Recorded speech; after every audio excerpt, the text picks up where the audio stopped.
Okay, welcome to a GrowSkills webinar. I haven't done one of these for ages, as you can probably tell. We are looking today at LinkedIn, how to boss LinkedIn. Apparently I've got 45 minutes, and if I stick to 45 minutes, that'll be a miracle in itself. But just a couple of things. I'll just talk at you, as you know, if you want to ask a specific question, if you want me to go over anything, if you want to bring it back to your own LinkedIn account or query anything, just shout, unmute and shout. Don't put it in the chat, you probably won't see it.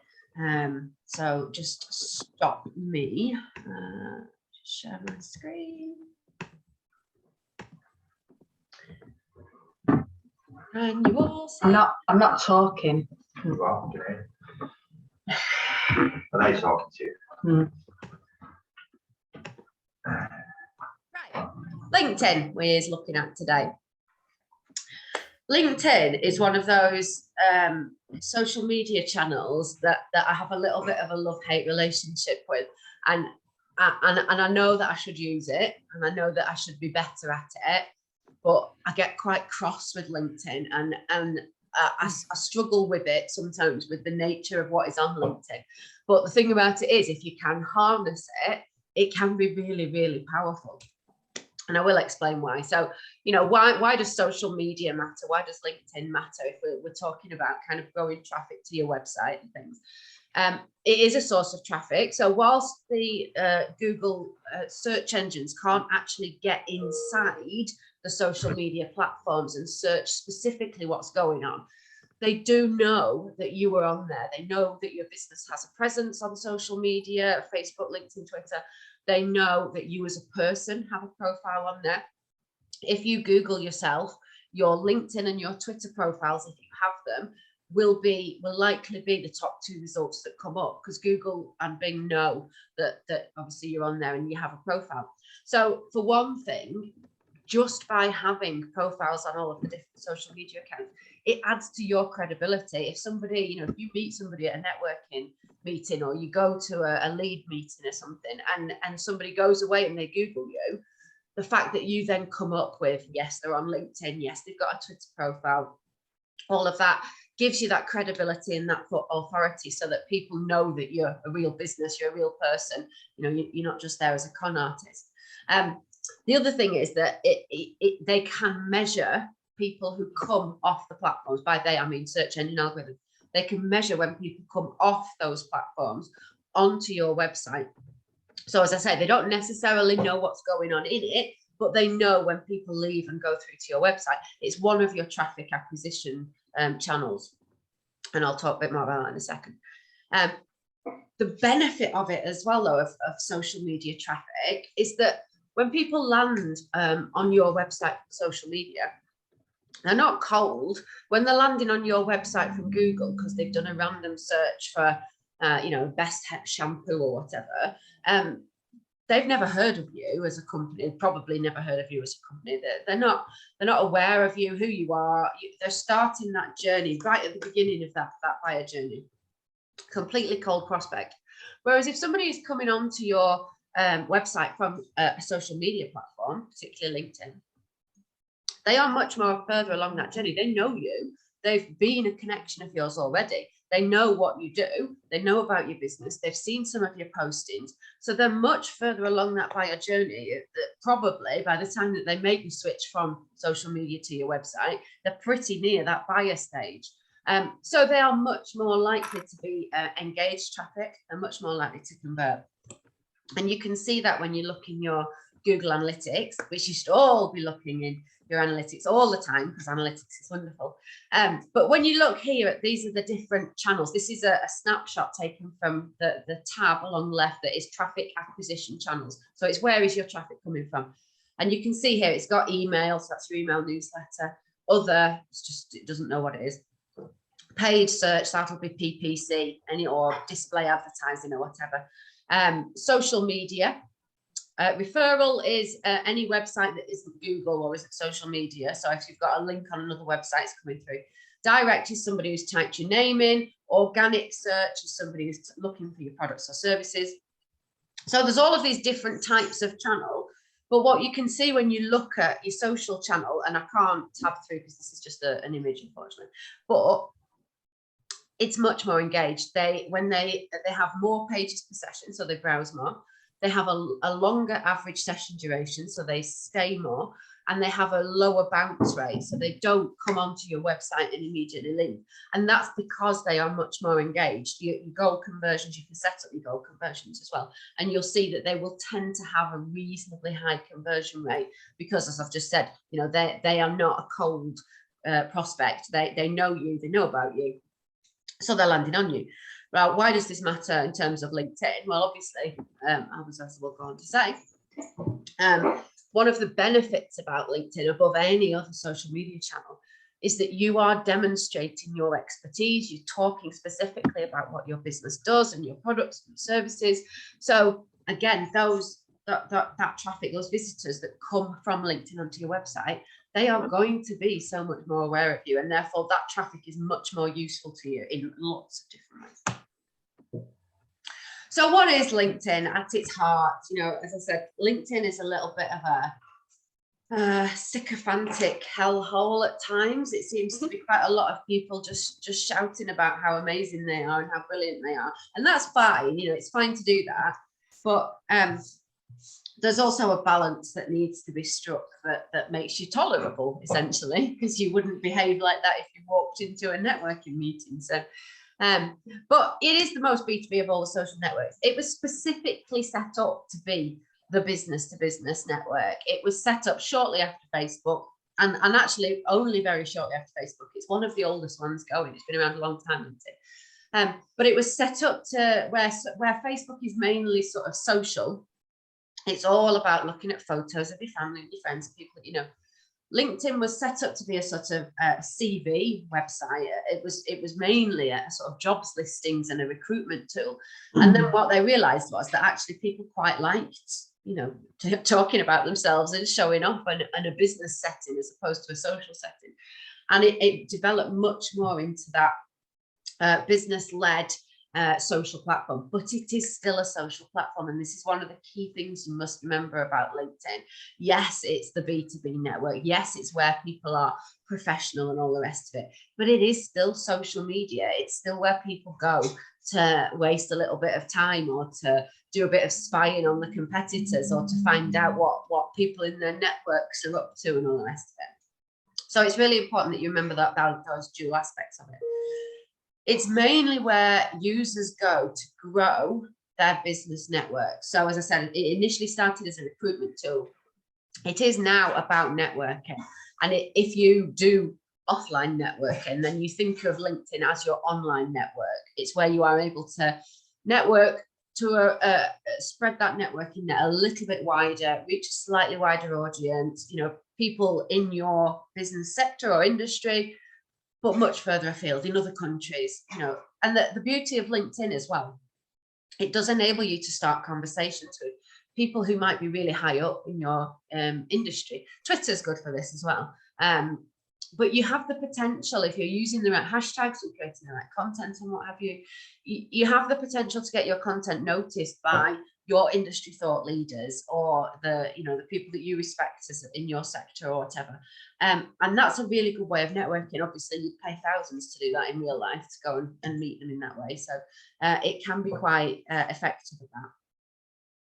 It has at the moment over 750 million. I think it has 756 million users at the last count, and it is growing. So it was at 500 million users last year. So you can see the rate that it's growing at the moment. And LinkedIn's one of those. It's a little bit like Twitter. There was a lot of rumor a couple of years ago about, oh, it's going to die, and nobody can compete with the Facebook behemoth, and all of these other social networks will just vanish. And they did, for quite a long time. Facebook encroached on all the features that these different social networks used, and kind of stole a big piece of their market share. But actually, what all these social networks, Twitter and LinkedIn and stuff, did really cleverly is that they then focused on the thing that they do well that Facebook doesn't, And because of that, they created a little niche for themselves. So LinkedIn has its little niche. It is the only business place that people go to. Nobody is going to be able to come along and rival that now, not without, you know, a big fight on their hands. So it's fairly safe and it's fairly secure. It doesn't mean you build your entire business in LinkedIn, because that would be putting all your eggs in one basket. Even big social networks can collapse. But it, you know, it's a fairly stable one. It's there to stay, and as I say, it's growing. So I think it's fine to invest in it and to put time into it. It will pay dividends. So what is LinkedIn good for? Where I was talking about the kind of the things that LinkedIn does better than any other platform, is that it focuses on the person, not the business. So if you are trying to market your business on Facebook or Twitter or whatever, you have a business account. Whereas, and you have a business page, or you have a business group, whatever it might be. On LinkedIn, you have your personal LinkedIn page, and it's where you accumulate authority and you know, post about stuff that you care about and build up your reputation in you as a person. You then have a business page, and all of the people who work within your business can then link to it. So it knows that you are a company and that you're a person, sorry, and you work for this company and all these other people work for it. But it very much retains focus on that individual person. And you might notice this, if you post things from your company page on LinkedIn, you will get a far lower reach than if you posted it from your personal page on LinkedIn. And that's because LinkedIn is going to maintain priority at all times in that individual, because that's where that's its main point of difference. So it's fine to go to LinkedIn to market your business, but what you have to remember is it's down to the individuals within that business, really, if you're going to win at LinkedIn, to do the marketing, to build the credibility, to build the authority, rather than trying to do it as a business entity. It's great for building your professional network. So as I've already said, it's your online networking tool more than any other, depending on your priorities, really. I mean, you know, you can use Facebook as a great networking tool if you want to show people a more human side to your business.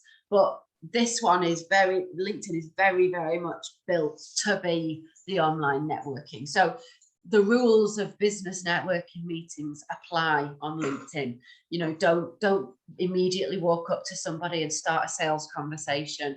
You know, don't immediately, as soon as you've connected with somebody, send them a message saying, do you want to, let's have a phone call next week about how I can sell you £5,000 of business.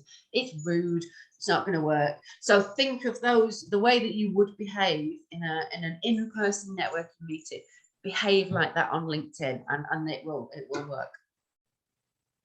It is a powerful lead generation tool. Now, when I said before, you know, I know the benefit of this, because we've got a friend who does PPC, and that's all she does. She's a real specialist in her area, and she's been doing it for about 5 or 6 years, and she gets every single lead through LinkedIn, and she doesn't even try that hard. They just come to her.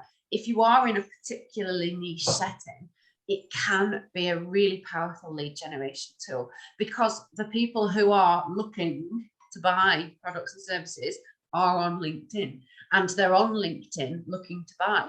You know, they're in that mindset. When they're on Facebook, they're not in that mindset. When they're on Twitter, they're not. You know, they're looking to have an argument with somebody, or they're looking to look at family photos or whatever. On LinkedIn, they will tend to be in a more business-minded frame of mind. So then it's much more appropriate time to be having that conversation with them, which is why lead generation can work if you do it well. And as I already said, best for building your credibility. It really is. Best for building your credibility within your sector, but also best for building credibility with your potential customers. You know, they might not necessarily know what you're talking about all the time, but they see you talking about the thing that you are passionate about and that you are knowledgeable in, and they recognize that. You know, they might not get the nuances or the ins and outs, but they see that you're talking about it. It's a bit like that whole thing, you know, say anything with confidence and people will believe you. You know, it doesn't really matter what you say, but, you know, I say best for building credibility within your sector as well, because other people within your industry will be on there talking about things. One sec, emergency snot.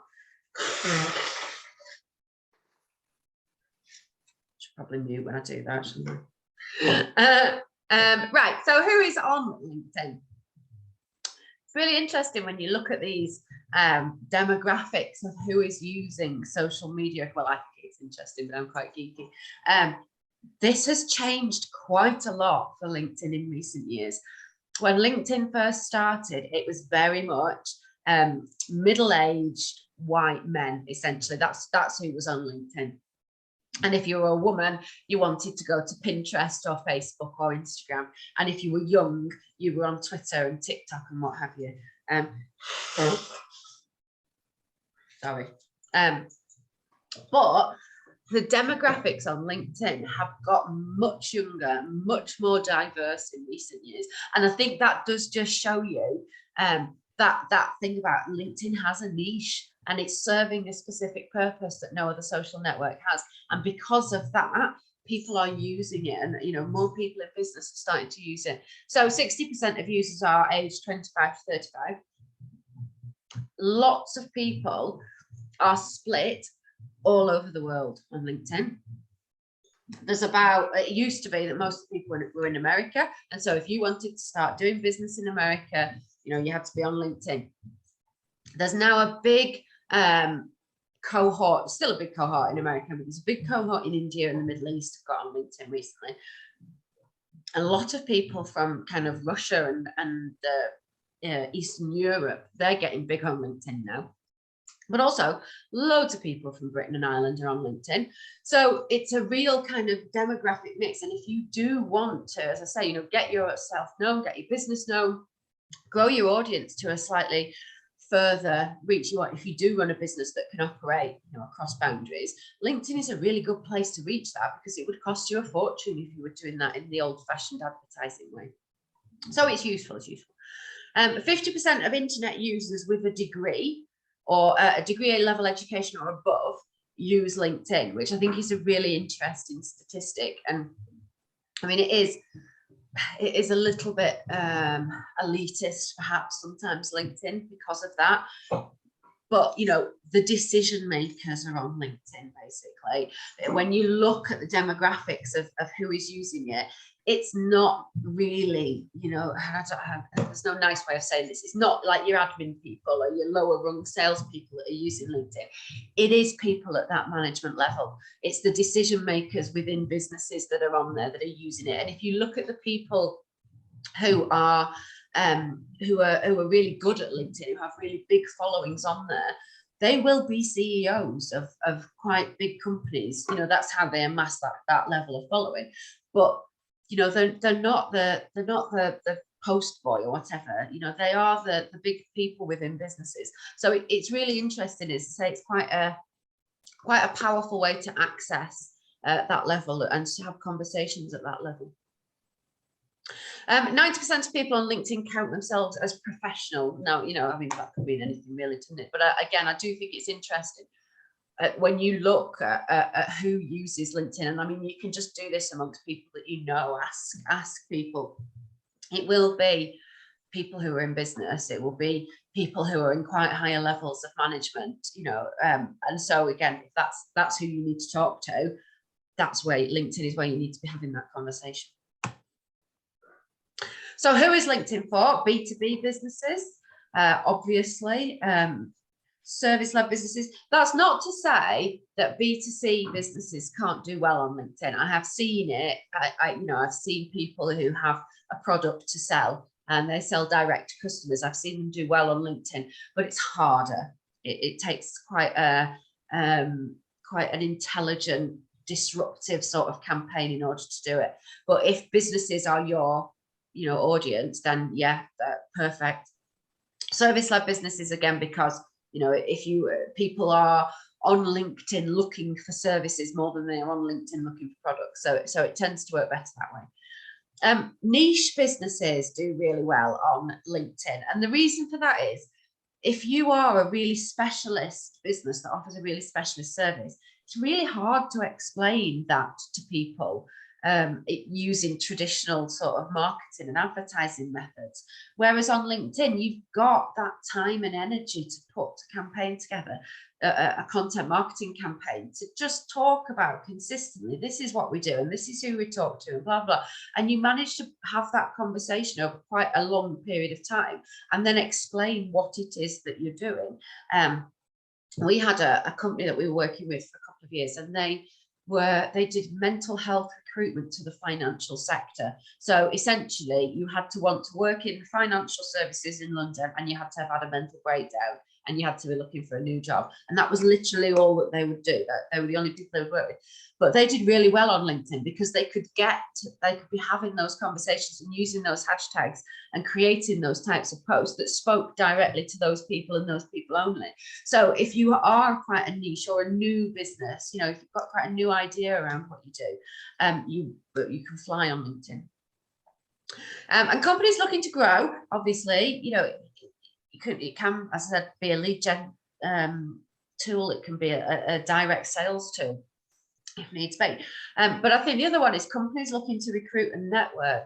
So, growth for businesses comes in all sorts of different ways. And yes, it's more sales, but it can also be just growing your network, growing your staff, growing your reputation. All of those things can be done on LinkedIn. And as I said, although it started out as a recruitment tool and it's not the main thing that it's there for now, about 60% of people who go into a new job, the people doing the recruiting, will have checked that person out on LinkedIn before they've recruited them. So it still has a really important recruitment element to it. If you are serious about all of those things, like if you need to recruit somebody in the next 3 months, or you need to increase your sales by X amount in the next 3 months, you can use their paid services. I'm not going to go into too much of the paid services today, but they are, 5 years ago, I would have said they weren't worth it, but they have really worked hard to improve these in recent years. Mainly because they're up against, Facebook. Facebook have thrown loads into their paid advertising software with Facebook Business Manager and stuff. So LinkedIn did have to up their game, and their targeting now is much better. So you are able to be really specific about who you want your posts to speak to, or who you want to start having conversations with. And they're really quite good about it. You can go by geography, age, sector, all sorts of parameters.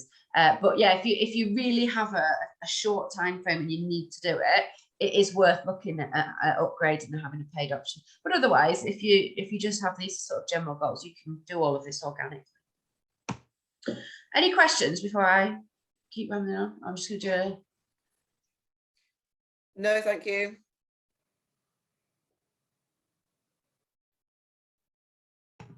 There we go. So how does the LinkedIn algorithm work?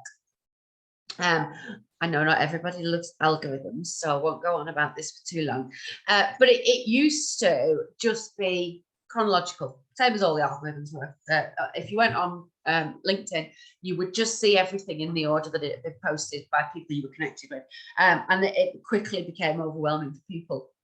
So they now prioritize it by people that talking about things that you care about. So essentially it goes, first of all, personal connection. So are you connected to that person? So do you either follow them, or have you connected, or are you connected to their business or something? Unlike Twitter, you will generally have to be connected with somebody in order to see most of their content.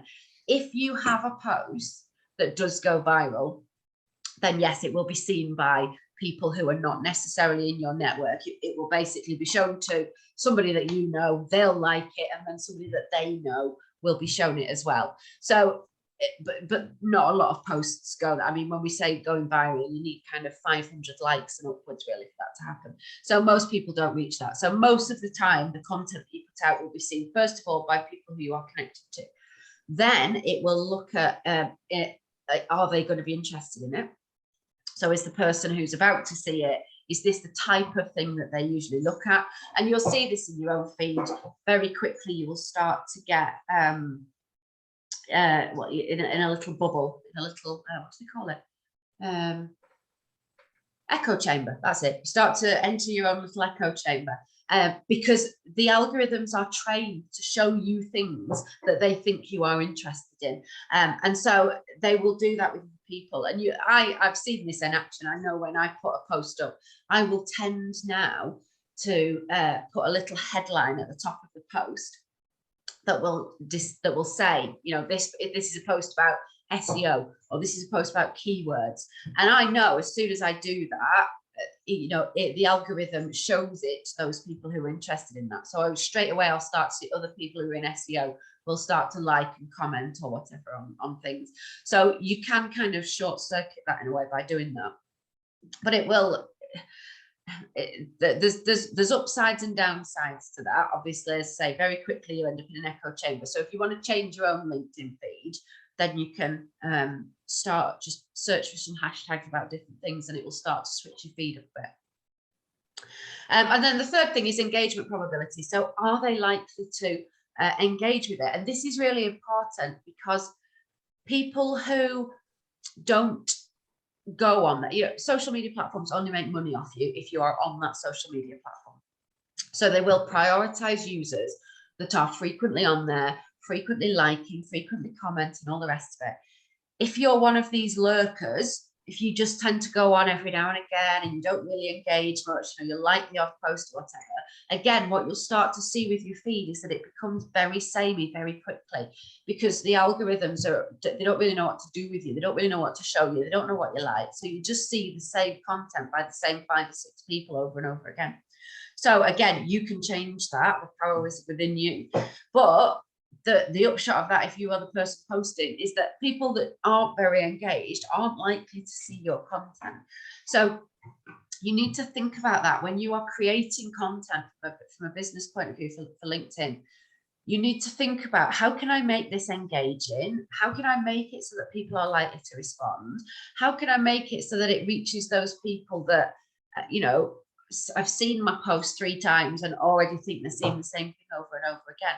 So it's absolutely thinking about, you know, how do I make it multimedia? How do I make it interesting? How do I stop having the same conversation over and over again? You know, there's a big thing at the moment about, you know, all our social media graphics need to have a theme and look the same and what have you. There's some logic to that, but also when you do that, people start to feel like they've seen it, even if the text is different or the photo's different on your graphic. It's the same style. They think, oh, I've already seen that, and they'll scroll straight past. So how do you interrupt that? How do you do something different when you're posting?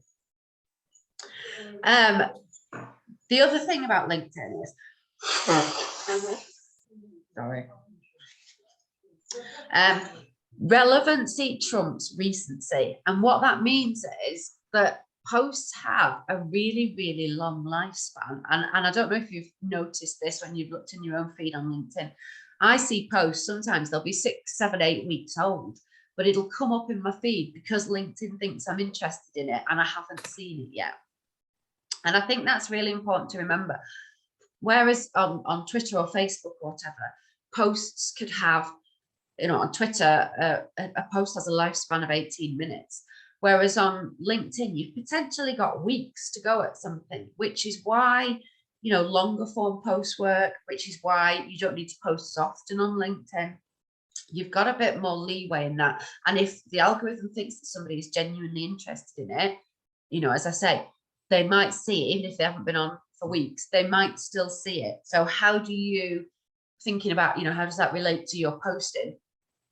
How do you make sure you are creating that content that speaks to those people that might be interested in it? You know, is it about putting a headline in there? Is it about using the same hashtags? Is it about highlighting that point of interest and making it obvious what you're talking about and what they're going to be interested in?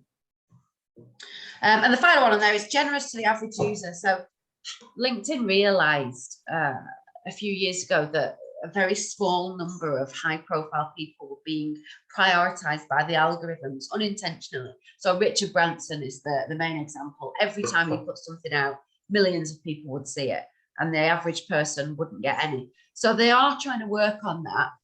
Engagement is still low though on LinkedIn. And I think if you put a post on LinkedIn as a business and you get kind of 5 to 10 engagements, whether that's, you know, reactions or comments or whatever, That's okay.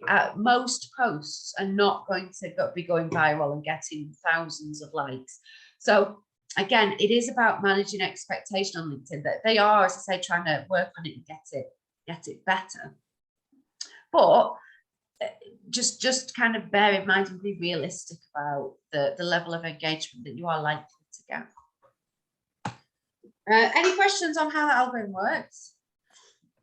I'm just going to mute myself for 1 sec and have a snot thing. Well, I'll just talk while you do that, Rachel, because I was interested in what you were saying about the branding side of things, because we kind of tested and measured that recently by making our posts quite samey, and the reach and the interaction from our followers went right down. And then we started putting back out photographs. It's just by chance that I put a photograph out one day of me doing something, and it just went through the roof in terms of likes and shares and comments. So it really does show that that's same, even though the content that you write is different each time you put a branded post out, that actually it's the image that draws them in the first place.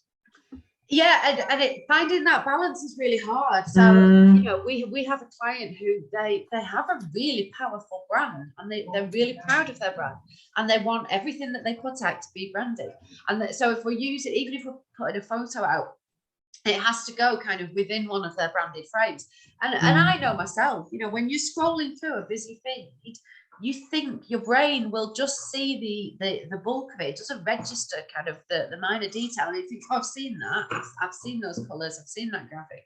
And you don't even read it. And the algorithm's working exactly the same way. So yeah, it is about mixing it up and using as much, you know, different colors as you can, different frames. You say, you know, photos work really well, but even then, you know, when you've got a sort of bank of stock photos of your company, again, you essentially you tend to have the same kind of 10 to 15, and you're posing in the same way.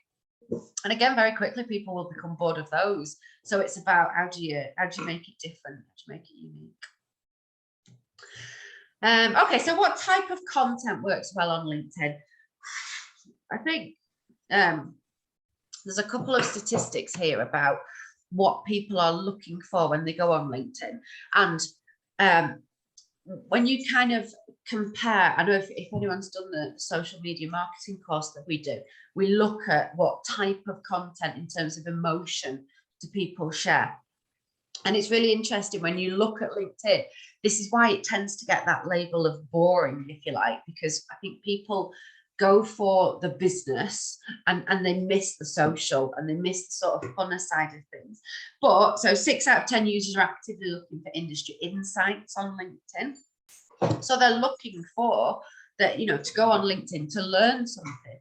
A lot of people these days will use LinkedIn instead of using kind of industry publications.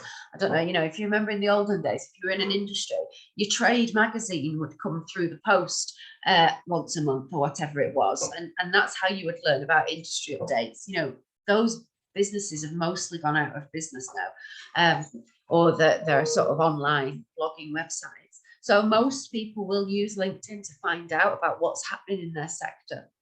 And if you can be the one as a business contributing to that that narrative, then again, you will quite quickly become recognized by people looking for that type of content. LinkedIn accounts for 60% of all social traffic to blogs. That's when I was talking before about traffic that comes from social media onto your website. Generally speaking, LinkedIn will be the biggest one to do that. So if you are, you know, if you're doing content marketing on your website, you're publishing blogs, which you should be. If you post it to Facebook, Twitter, and LinkedIn is most likely going to be the one that results in people going back to your website, because that's the type of content they are looking for. Long form works best. So LinkedIn has the biggest word or character limit, and it's quite long. That doesn't mean you always have to hit it. It's good to have a mix. It's back to that thing of, you know, if all you ever put on is really long posts, eventually people will get bored of reading them unless they're the, you know, the most thrilling posts ever. So I think it's really important that you mix it up a little bit, have some shorter posts, have some sort of announcement posts, but also, as I said, you know, if you are doing those industry pieces, those pieces that add something to the narrative that's happening at the moment, so opinion pieces, you can absolutely use LinkedIn for that. And you can either write a blog, have it on your website, put an extract from that blog on LinkedIn and link back to your website. Or if you've got a 1,000-word blog, then by all means use LinkedIn to put it in there. Don't do it all the time, because you know your website is most important here. So your website needs to be the primary place that you are creating content and building your authority and domain authority and everything.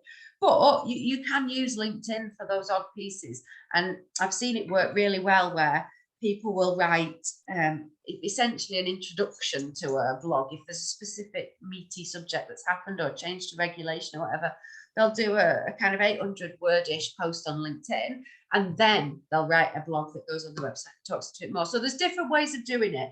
But you know, if you want to delve into something, LinkedIn is absolutely the place to do it, because that type of that length of content would be punished anywhere else. Posts with images get twice as much engagement as text-only posts. Video content gets even more engagement than that. And again, we're back to, first of all, you know, your posts need to be interesting. Think of it, yes, it's B2B, but it's also social. You all need to grab somebody's attention whilst they are sitting on the train or sitting in the kitchen waiting for the kettle to boil in the office, whatever, you know, wasting 5 minutes for a meeting start. Whatever they're doing, you still need to get their attention and entertain them. Even on LinkedIn, people are still looking to be entertained as much as educated. So make it engaging. Please don't be boring, because people will absolutely scroll past you. But also, you know, our attention spans and the algorithms are all competing now with the likes of TikTok and YouTube. Very, very fast content. You know, TikTok is 30 seconds and it's constantly switching and feeding you something new. That's kind of how people become trained to use social media. So they will expect it. And you might have started seeing now Instagram feeds have started switching up to be a little bit like that. The Facebook feed is making tentative steps towards serving your content more quickly. So it's inevitable that people will learn how to do that, and then the algorithms will catch up. So just think about, you know, make your content multimedia, have videos, have infographics, have graphics, have photographs, have text only posts, have short texts, use emojis if that fits in with your brand tone of voice. You know, just make sure you're making your posts eye-catching and interesting, and always be upbeat and things in your tone, because again, you know, you're there to grab someone's attention on social media, so don't bore the socks off them, basically. So a few more tips for posting on LinkedIn. As I said before, the way that the algorithm works means that if you just do one really good post per week on LinkedIn, that's enough, that's fine. So if you are a business that is particularly, you know, short on time for social media, if you found yourself wasting time trying to get Twitter to work and you put in hundreds of thousands of posts up, you might actually want to just streamline everything down and say, okay, we're going to cut out the social networks that aren't working for us. We're just going to focus on one, and we're just going to focus on doing fewer very good posts rather than, you know, churning out content at a rate of knots. It will take slightly longer if you're going to do it that way, but that's fine. If you've got the time, then do it. So most of the people who are winning on LinkedIn, so the top performing posters, they post at least weekly, but they do, as I say, one good well-crafted post. There are some people who really win on LinkedIn doing daily posts. If you are going to do a daily post, what I would tend to say is pick a time and be consistent in that time, and pick a format. So do a tip of the day, or I mean, there's one guy who actually drives me insane. but he is really, really good at LinkedIn. And what he does is he takes his dog out for a walk every morning. And so every morning at 8 o'clock, he films himself doing a little video whilst he's out walking the dog. And it's always really tenuous. He's always like, oh, I've just stumbled across this stile whilst I was walking the dog. And that reminds me of the obstacles that we must overcome whilst we're doing business. Or I've just come across this mist and the hill. And that reminds me of the times how we can't always see clearly over the horizon in business. Honestly, it's like that, but it works. And loads of people lap it up. So if you are going to, daily posting can have its benefits, but kind of have a not necessarily a theme, but a structure to it if you are going to do it in that way, and then be consistent. That's the key thing. Create multimedia posts where possible. I've already said that. And LinkedIn has got really good recently at increasing the methods that you can do this. So again, like all social platforms, they prefer native content, which means that they want you to create content in the LinkedIn app rather than create it in Canva and then share it to LinkedIn, for example. So they've got ways that you can, do lots of things. I don't know if you've seen, they've got like the slide decks now. So you can post, you upload like a page of PDFs and people can slide through it. You can do videos, you can do lives. They've grown massively over the last year because Facebook did it first, obviously. LinkedIn followed, but people love that. And again, that's what that guy's taking advantage of. Just jump on, do a quick live, witter on about something. They work well because it's very personal. You're talking directly to people, but also they don't take as much planning. So if you read something and think that's a load of bollocks, I know more than that guy, you could just jump on a live and say, I've just read this, it's rubbish, this is why, 1, 2, 3, contact me. That rhymes. So yeah, use the tools that they've got in there because they're really, really good. They've also got things like polls. You can run little surveys, all sorts of stuff. Think about the timing. And this is about, practically speaking, when is your audience on? But also they do tend to be, they're not quite as prevalent as they used to be. There always used to be a time for this sector on this platform. So for example, if you were in SEO, you logged on at 9 o'clock on a Tuesday night and everyone was on there talking about SEO. That happens less now. But I mean, you can still Google your sector and see if there's a really good time. Again, it's in the algorithm's interests that you or work together on the same kind of subject at the same time. So they tell you when's a good time for your sector. But also just think practically about who your audience are. If you're mainly talking to working women, then don't post at bedtime because that's when they're putting the kids to bed. Even on LinkedIn, when posts have quite a long lifespan, that still matters. So just think about when's going to be a good time for your audience to be receiving your message, and then as I say, try and be a bit consistent with it. Consistency above is one of the keys on LinkedIn more than any of the other platforms.